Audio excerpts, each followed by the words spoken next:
Meet the Jamaican woman making history. How does a 22-year-old become a modern-day hero in her country? For Tiana Dinham of Jamaica, it started with a powerful promise.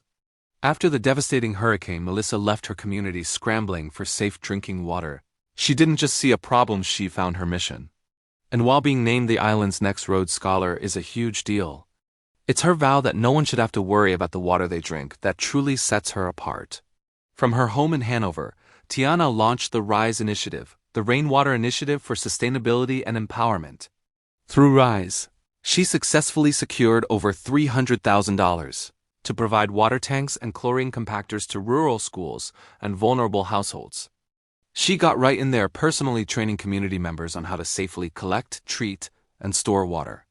This incredible drive is exactly what earned her the prestigious 2026 Rhodes Scholarship, and she's not stopping there. She's heading to Oxford University to pursue 2 master's degrees, one in water science, policy and management, and another in sustainability, enterprise, and the environment. Tiana Dinham isn't just turning her academic brilliance into a degree, she's turning it into a lifeline for her country.